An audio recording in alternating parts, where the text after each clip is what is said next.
Magandang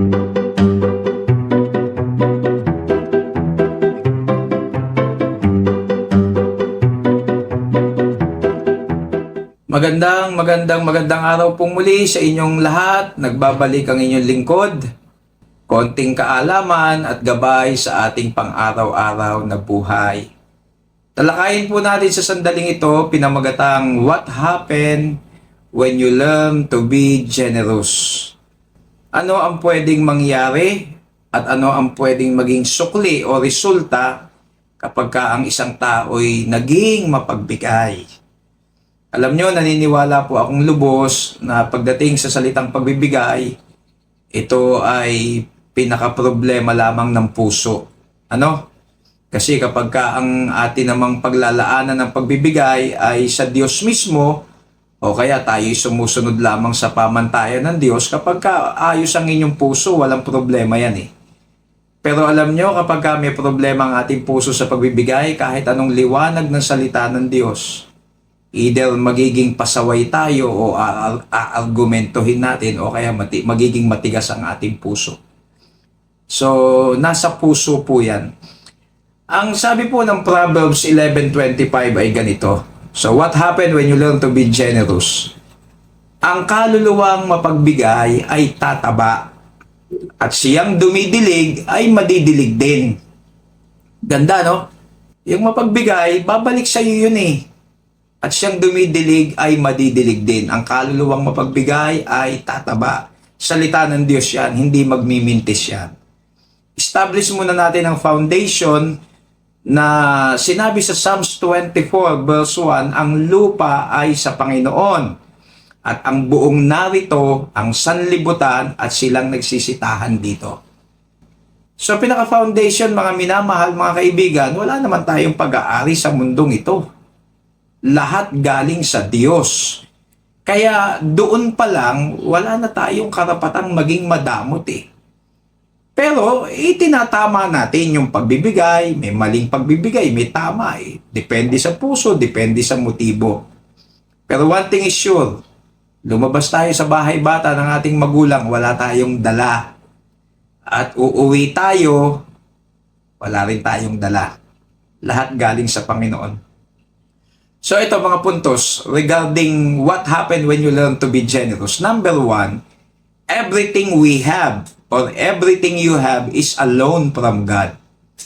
Lahat ay ipinagkaloob ng Diyos, ipinahiram niya, ipinagkatiwala niya sa atin. So wala tayong maipagmamalaki. Everything you have is a loan from God.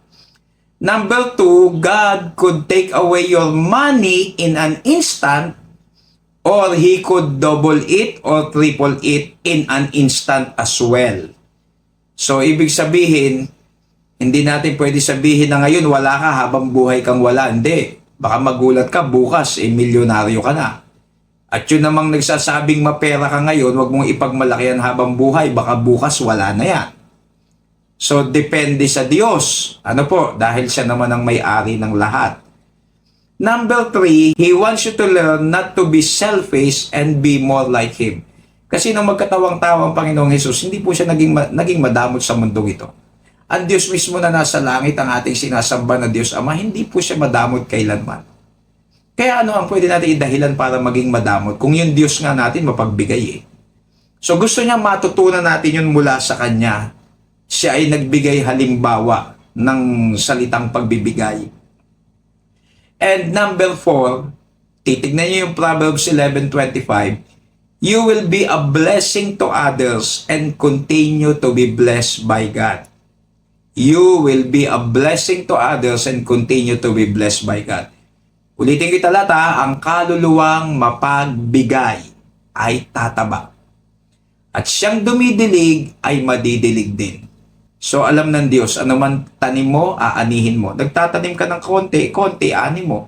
Nagtanim ka ng malaki, malaki, ani mo. Patuloy ka nagtatanim, patuloy ka nagbibigay, patuloy ka umaani, bumabalik sa'yo. Kaya magwawakas po ako sa katagang ito. Generosity takes an open heart and a love that asks for nothing in return. Alam mo, kapag ka ikaw ay may pusong mapagbigay, hindi na tinatanong yung meron bang magiging balik sa akin yan. Lagi na lang ako nagbibigay. Hindi po. Pag tama ang puso mo sa Diyos at naiintindihan mo yung prinsipyo ng Diyos mula sa kanyang mga salita, napakasarap pong maging mapagbigay. Magpapaalala ako ng kapraso sa video na ito.